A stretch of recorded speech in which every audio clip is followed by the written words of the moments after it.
Hi ladies, in this video we're going to go through the difficult questions for 5B. I actually didn't really look up the name of this chapter, but it looks like it's circumference of a circle and sectors.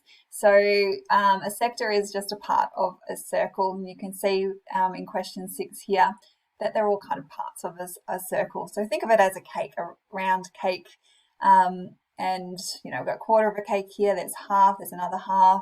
Here's a part of the cake. This looks like Pac-Man, and this looks like Pac-Man's opened his mouth a bit bigger, but they're all to do with circles. Now, there is a formula for finding the circumference of a circle and for also finding this outside distance for the sector.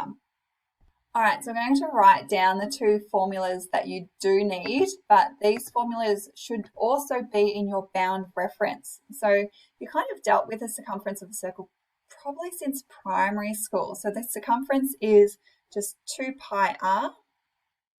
Okay, so where r is your radius and c obviously is your circumference. Or if you just work, so the radius is the distance from the center to the outside of the circle.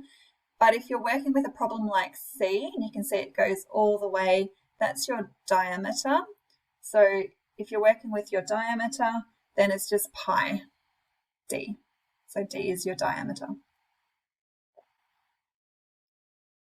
Okay, now for a sector, okay, so you can see D, E, and F, they're all sectors. So when working out the perimeter of the sector, so just the part of the circle, okay, it's kind of like a piece of a cake or pie. We're only dealing here with a quarter. So when you think about it, we would just be taking a quarter of the circumference. And to work out what that is it's important that you know what the angle is. So you can see here for A, it is a 90 degrees angle. And for B and C, they're half circles. So it's going to be 180. So to get this angle, and I'm going to just do it over here because you're probably wondering how you get the formula. So if we did 90 divided by, and if we did a full rotation of the circle, so remember if you spun around in a circle, it's 360 degrees. So 90 divided by 360 is a quarter. Okay, so we're only dealing with a quarter. So this will help you with understand the formula. So if we want the perimeter of a sector, okay, so I'm not going to write perimeter, take me too long. All right, so I'm just looking at my textbook, so I am consistent with what they've written. So what do we got? 60 plus 2 pi r. All right, so this 2r is the two sides, okay, the radius, radius plus another radius, radius plus another radius. This pi on 360 just tells us what portion of the circle we want. So it's basically what I did over here. This symbol here is theta, that represents the angle of the sector. So in this case, it was 90. That's why I did 90 over 360. And I've written in the wrong, that should be a multiply sign. It's a good thing I know my formulas. So we just want part of it. So once you've worked out what the fraction of the circumference you want, then you multiply it by whatever the circumference is. Okay, so there's your perimeter of a sector. All right, so let's have a look at doing some of these questions. So I'm just going to scroll so we can still see the questions on there, but also the formulas. And let me just draw a line. Okay, so question A we kind of already did, but we're just going to substitute these values into the sector formula. Identify what you know first. So my radius is 4. So I'm just substituting where I see r, I'm going to put the number 4. So the perimeter is equal to 2 times 4. I should probably write theta. Well, that's the worst theta I've ever seen, is 90. So remember that square is a 90 degree angle. and then 2 pi times 4. Okay, so just substituting those values in, and then you need to do that on your calculator. So I'm just going to pause while I do that on my calculator. Okay, and I get 14. Now, I don't know whether the question said how many decimal places, so I'm just going to do 3 for now. I'm going to scroll back up, see if it says how many decimal places. Oh, it says the exact perimeter. Oh, well, maybe I should read the question properly. Okay, so I just gave the answer. Let's do the exact perimeter. 2 times 4 is 8. Then 90 over 160 simplifies to a quarter, times 2 times 4 is 8 pi. All right, and then let's just simplify that. So we're going to have 8 plus 8 divided by 4 is 2. So it's going to be 8 plus 2 pi. Okay, so that's your exact value.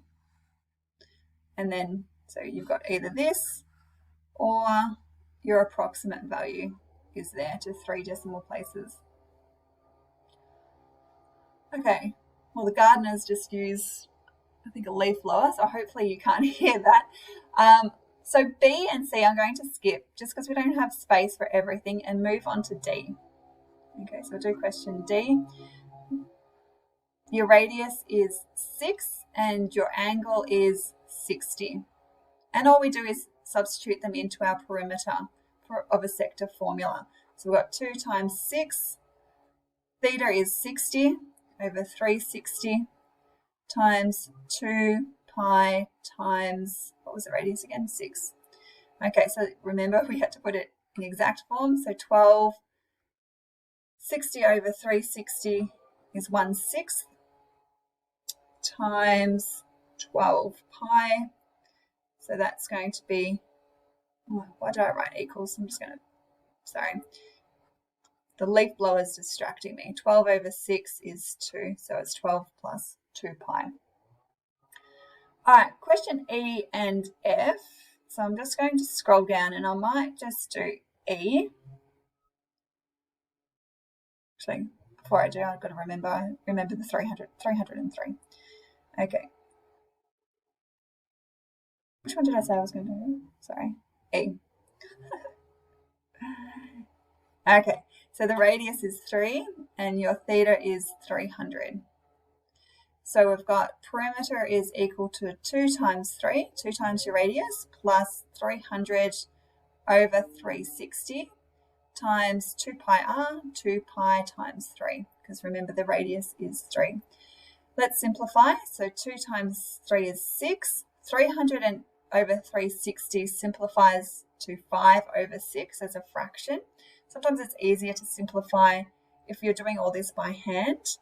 And then 2 times 3 is 6. So we've got 6 pi. Scroll up again. Oh, are you moving with me? Oh, that's weird. I'm going to have to squeeze it in.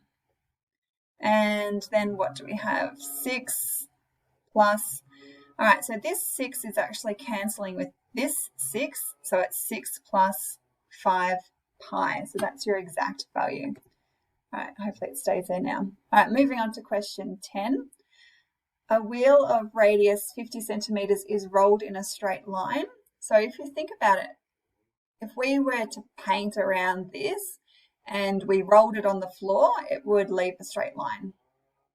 Okay, and you may have used similar things to measure, like a trundle wheel. I don't know whether you've ever used one of them, but basically if we paint it all around here and then put it on the ground, it's going to leave a white mark. Okay, so it is a radius of 30 centimetres. Find the circumference to 2 decimal places. So circumference is 2 pi r. R in this case is 30. So we've got 2 pi times 30. So that's going to be 60 pi. And I'm just going to quickly do that on my calculator. Try to always use pi, not 3.14. It kind of frustrates me when textbooks tell you to use 3.14 because it does make a huge difference in calculations. And does it say 2 decimal places? So that's going to be All right, question B.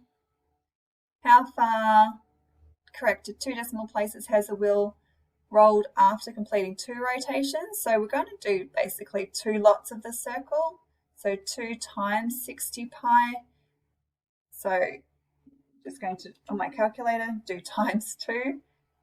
So it's 376.99. And then, oh, that was part 1. And part 2 is 10.5 rotations. So it's 10.5 times 60 pi. So just go back to my calculator and multiply 60 pi by 10.5. And I get 1,979.20. All right, can you find how many rotations it would be required to cover at least 1 kilometre? Okay, so we're working in centimetres at the moment. All right, ladies, maybe a little bit of a glitch there. I'm sorry, because I had to put in this question again because I did it wrong the first time. So let me just, I did the wrong conversion. I can't believe I did that. So we're working with 1 kilometre. If we're going to meters, we say how many meters in a kilometre. So to convert that, we're going to multiply it by 1,000. And then from meters to centimetres, we're going to multiply that by 100. So 100 centimetres in a metre, 1,000 metres in a kilometre. So if we're going from kilometres to centimetres, we multiply it by 1,000 and then we multiply it by 100. So we're going to go 1 times 1,000 times 100. And that's going to give me a moment. Just make sure I do all my zeros correctly. 1, 2, 3, 4, 5 zeros. Okay, so 100,000. Now, one rotation of the circle is 60 pi, so I'm going to take that 100,000 and divide it by 60 pi.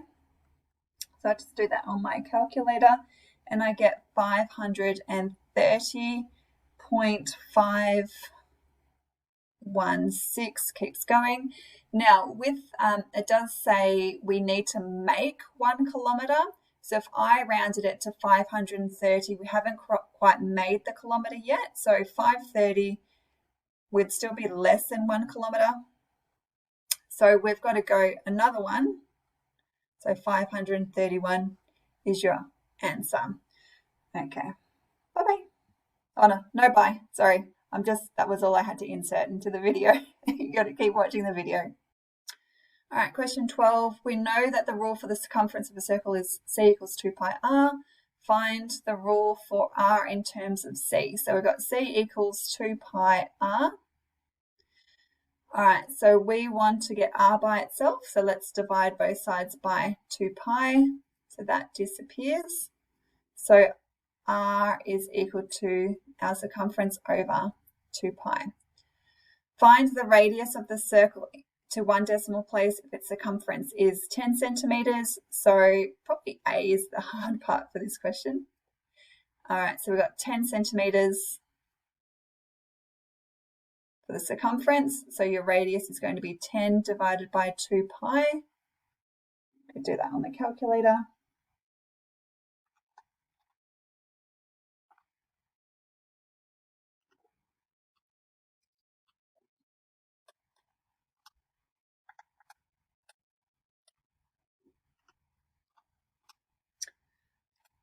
Okay, so we get 1 point, what do we have to do it to?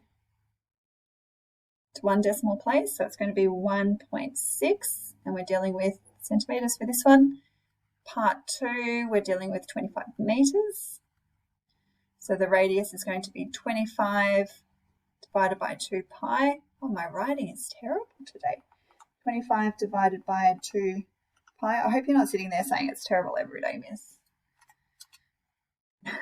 Okay, so the radius is 3 point, now I get 3.978 blah, blah, blah. You're doing it to 1 decimal place, so this actually has to round to 4, and if it says 1 decimal place, even if it's 0, put the 0 in. All right, give the rule for the diameter. All right, let's just see if I can keep that on the page so I don't have to keep scrolling. So we've got C equals 2, oops. And we're dealing with the diameter one here. So your circumference is d pi, or pi d. I can't remember what it said. I probably should have written pi d. But it doesn't matter. Let's just, we want d by itself, so we're going to divide both sides by pi. So your diameter is equal to your circumference divided by pi. After 1,000 rotation, a wheel has travelled 2.12 kilometres. Find its diameter. So 1,000 rotations, it's travelled 2.1. So 1,000 rotations, it's travelled 2.12. So let's work out what it is for 1. So that means your circumference is going to be, sorry, wrong way around. Just erase. So it's covered 2.12 divided by 1,000 because it's done 1,000 rotations. I'm just going to, should be able to do that without a calculator, but I just want to make sure I'm not going to get my decimals mixed up. So it's 0.00212, and that means your diameter is going to be your circumference, 0.0212 divided by pi, and let's just scroll. So your diameter is going to be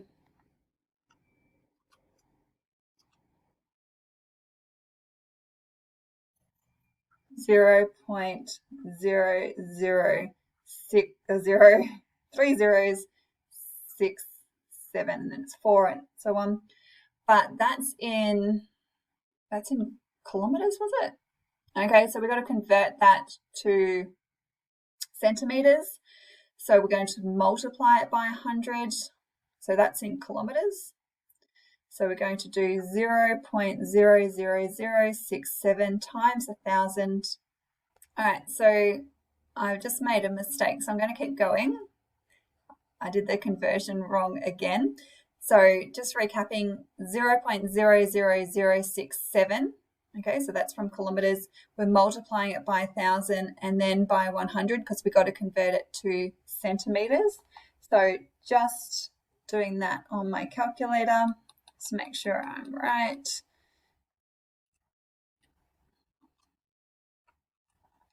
Okay, and it's 67, and we're working with near a centimeter. Cool. All right, sorry about that little glitch, but I only picked up on the end that I did my conversions incorrectly. All right, bye girls.